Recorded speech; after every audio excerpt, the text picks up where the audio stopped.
Bismillahirrahmanirrahim. Assalamualaikum warahmatullahi wabarakatuh. Alhamdulillahirrahmanirrahim. Pada kesempatan kali ini kita bisa melanjutkan perkuliahan basis data kita. Dan di kali ini kita akan membahas Database Foundation section ke-6 bagian kedua mengenai Structured Query Language atau yang biasa kita sebut sebagai SQL. Adapun objektif di slide ini yang pertama adalah describe how data is organized in relational database. Kemudian explain the various relational database terminology, istilah-istilah yang ada di dalam relational database. Kemudian define the structured query language and its function. Describe how SQL processing takes place. Jadi membuat atau mendefinisikan apa itu SQL, kemudian cara SQL memproses suatu data ataupun informasi yang dicari seperti apa. Kemudian identify the tools used to access the relational database. Mengidentifikasi alat-alat apa saja yang bisa atau software apa saja ya untuk memanfaatkan relational database tersebut. Oke, kita langsung masuk ke materi. Yang pertama adalah how is data organized in relational database. Data is stored in a two-dimensional matrix shown as a table. Jadi sebagai kita ketahui di physical data model itu adalah representasi yang paling dekat ya dengan bentuk database aslinya. Nah, bentuk database seperti apa? Representasi bentuk database itu adalah tabel. Ya, tabel yang two-dimensional. Dimensi baris dan ada dimensi kolom. Nah, jadi bentuknya disimpan seperti ini gitu ya. Yang paling atas, yang kolom-kolom ini mewakili ya kolom ataupun atribut, yang baris ini mewakili record atau instance. DBMS software is used to manage reading and manipulating data. Jadi software-software DBMS seperti MySQL dan Postgre itu ya, itu digunakan untuk memanage bagaimana bisa reading and manipulating data. Bisa membaca atau memanipulasi data. Manipulasi termasuk yang menambahkan, merubah, dan seterusnya. Relation, kemudian selanjutnya ya, poin selanjutnya yang kita pelajari relational database terminology. Jadi di sini ada angka-angka yang menunjukkan terminologi ya baik itu istilah ya ataupun ya bentuk-bentuk yang ada di dalam relational database ya. Ya, yang pertama ini adalah record. Jadi misalkan ada record 149, satu baris ini adalah satu record atau satu instance. Nah, satu baris secara utuh ada 149, Eleni, Slotki, dan seterusnya sampai di ke belakang itu mewakili satu atribut atau seluruh atribut yang dimiliki oleh si Eleni ini gitu ya. Jadi si Eleni ini ada salary-nya berapa, komisinya berapa, departemen ID-nya berapa. Oke, ini adalah satu baris. Jadi ini namanya instant gitu ya atau row untuk menggambarkan instance gitu ya, baris. Kemudian ada yang kedua adalah primary key atau unique identifier ya.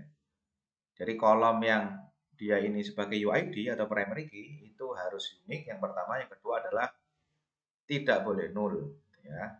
Ini yang kedua adalah kolom primary key atau unique identifier. Terus kemudian yang bentuk ketiga ini adalah atribut atau kolom yang dia itu non-unique identifier. Jadi di salary ini atribut yang kolom non-unique identifier. Dia boleh sama dengan baris yang lainnya, tapi bisa jadi dia not null atau tidak boleh kosong. Ya, itu adalah bedanya dengan yang primary tadi. Jadi salary ini boleh salary-nya sama ya, seperti 17.000, tapi dia bisa jadi disetting not null atau nullable gitu ya. Boleh null atau boleh juga not null gitu ya. Nah, ini salary, ya, atribut non UID. Kemudian yang keempat ini adalah foreign key. Foreign key adalah atribut yang didapat dari primary key-nya tabel yang lain. Di sini ada departemen ID, dia adalah foreign key dari tabel departemen gitu ya. Kalau di sini kan tabel employee. Dia dapat foreign key dari tabel departemen namanya departemen ID. Ya, ini nomor 4 sebagai foreign key. Kemudian nomor 5, nah ini adalah field ya. Field atau record di satu kolom dalam satu baris gitu ya. Nah, ini dia bisa bentuknya not null atau dia bisa juga null gitu ya. Jadi kalau di sini konteksnya ini atribut atau field ya. Field di suatu atribut si punyanya record lex ini dia null nilai commissionnya. Nah, jadi suatu atribut kalau dia disetting tidak not null ya atau boleh null, nah itu dia nilainya bisa null seperti ini gitu ya. Oke. Kemudian nomor 6, ini nomor 6 itu yang tentang not null tadi ya, garisnya kita lihat yang 5 ini. Garisnya yang kotak ini ya. Terus kemudian yang nomor 5 ini berarti foreign key ya. Jadi kalau yang departemen ID ini kolom nama foreign key-nya. Nah, yang nomor 5 ini adalah value foreign key-nya. Ya. Jadi value foreign key-nya ini misalkan di sini 90, si Lex ini departemen ID-nya 90, nanti di tabel yang lain, di tabel departemen itu pasti ada nilai 90 ya, yang menunjukkan bahwa Lex ini departemen ID-nya 90, terus kemudian kriteria di tabel departemen itu apa saja, itu bisa terlihat pada di tabel departemen. Oke, kemudian relating multiple tables. Each row of data in a table can be uniquely identified by a primary key. You can logically relate data from multiple tables using foreign key. Jadi setiap row, setiap baris data ya, ini bisa uniquely identified by a primary key. Karena primary key pasti unik ya. Jadi kalau disebut primary key-nya saja, dia bisa membedakan antara satu record dengan record yang lainnya. Kemudian Anda bisa merelasikan data dari beberapa tabel. Caranya adalah dengan foreign key. Nah, maksudnya seperti apa? Misalkan di tabel employees, ini ada primary key, ada foreign key-nya departemen ID ya. Nah, departemen ID-nya ini berasal dari tabel departemen. Nah, merelasikannya bagaimana? Misalkan si Stephen King ini, dia departemen ID-nya 90. Artinya apa? Kalau direlasikan, berarti Stephen King ini departemen ID-nya 90, departemen name-nya eksekutif, manager ID-nya 100. Jadi kalau yang satu tabel ini dia hanya info tentang employee saja, tapi kalau sudah direlasikan, dia bisa si Stephen King ini bisa sekalian tahu departemen name-nya dia siapa dan manager ID-nya siapa gitu ya. Syaratnya harus si foreign key departemen ID ini dan si primary key tabel asal dari foreign key tersebut itu harus sama angkanya. Di sini 90, di sini 90. Gitu ya. Demikian juga dengan yang David Austin ini. Ini 60 berarti dia 60. Berarti David Austin ini departemen name-nya IT, manager ID-nya 103 ya. Oke.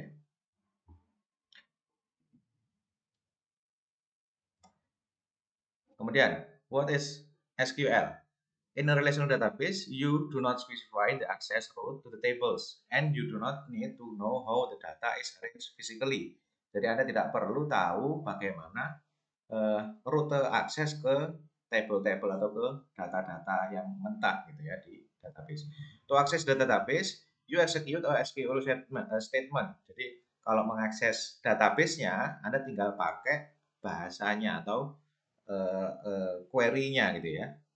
Ini yang merupakan query dari ANSI ya, untuk mengoperasikan relational database.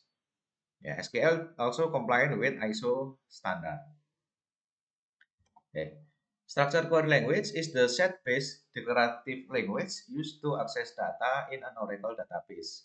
SQL provide an interface to a relational database and provide statements that help work with the database. Jadi tujuannya SQL ini sebenarnya untuk mengakses data di Oracle database, kemudian dia sebagai interface saja gitu ya, atau antara muka saja untuk atau yang menyediakan fungsi untuk menginterpretasikan statement-statement atau query gitu ya, yang dia bisa bekerja atau dimengerti oleh si database-nya gitu ya. Jadi SQL adalah bahasa saja atau query saja. SQL is efficient, easy to learn and easy to use gitu ya. Functionally complete, with SQL you can define, retrieve, and manipulate data in the table. Fungsinya lengkap, cukup lengkap. Function of SQL, creating, replacing, altering, and dropping database object. Database object apa saja? Ada tabel, ada atribut gitu ya, atau ada kolom dan seterusnya. Relasi yang bentuk key ya, foreign key dan primary key. Inserting, updating, and deleting rows in a table. Ya, menambah, ya, update, kemudian menghapus baris atau record dalam tabel. Querying data stored in the database, select gitu ya, menampilkan data. Controlling access to the database and database object, kita menambahkan control access ya. Guaranteeing database consistency and integrity, kita bisa tambahkan integrity check, consider integrity check. Nah, tipe-tipe SQL commands ada DDL yang kita sudah pelajari kemarin. Defines database structure, jadi mengenai struktur database-nya ya, tabel tersebut ya. Jadi yang kita pelajari kemarin ya. Kemudian DML, data manipulation language, manipulates data, ada insert, ada update, ada delete, ini terkait recordnya gitu ya, terkait recordnya atau instance-nya. Kemudian ada DQL, data query language.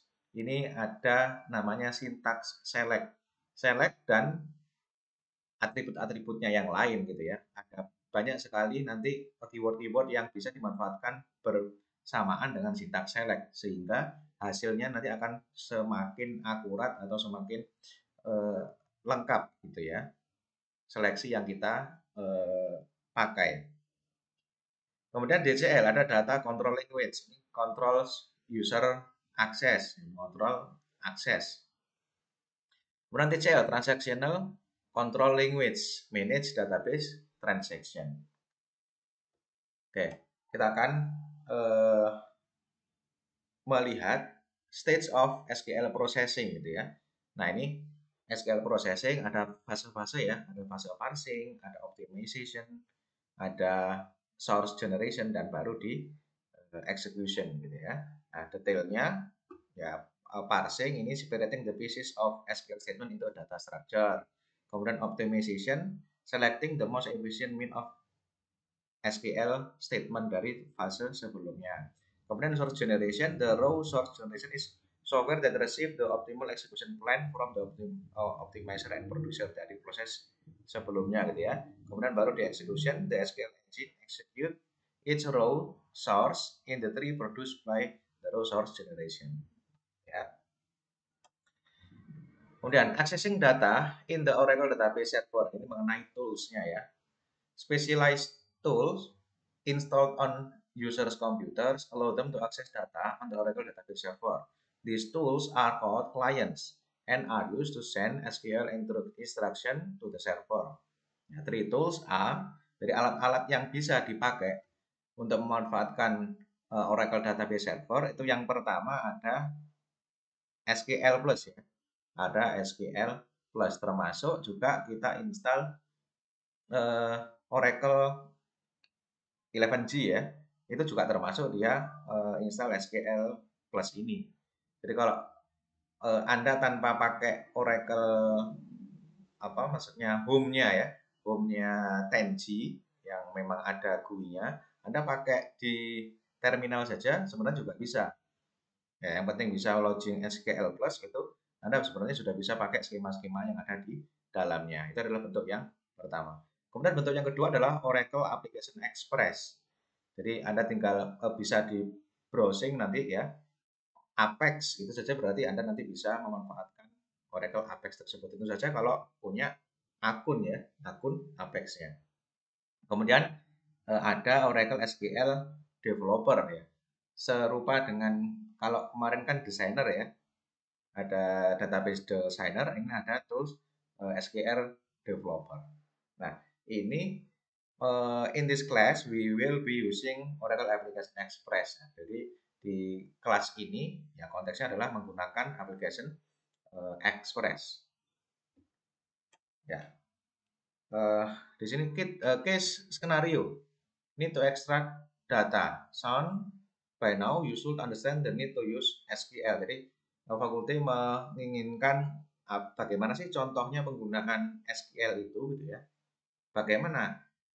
Can you think of scenarios where retrieving data from a database table would be necessary? Contohnya gimana sih pemanfaatan database itu gitu ya. Sure, let me think of some use case. Yeah. Think of and discuss the use of database to store data and produce information in these and other areas. Jadi ada di kita diminta untuk berdiskusi ya, ada beberapa area, ada hospital, ada airport, ada retail, ada school ya. Ini area-area yang pasti dia ada database-nya. Yang hospital ini ya database pasien tentu saja gitu ya. Database pasien bisa ditambahkan, bisa dirubah, bisa dihapus dan seterusnya. Di airport tentu saja ya harus dicari passenger-nya ya. Database mengenai passenger itu juga bisa dikelola. Kemudian retail ya database barang, database transaksi penjualan dan seterusnya. Di school juga ada ya database mahasiswa, kemudian pengajar, ada mata pelajaran itu yang bisa dimanfaatkan atau dicatat di area school ya. Summary sebagai review di slide ini kita sudah mempelajari describe how data is organized in relational database. Explain the various relational database terminologies. Define the structured query language and its function. Describe how SQL processing takes place. Identify the tools used to access the relational database. Jadi kita sudah mempelajari poin-poin tersebut. Slide ini dicukupkan sampai sekian. Mudah-mudahan bisa bermanfaat. Saya akhiri. Assalamualaikum warahmatullahi wabarakatuh.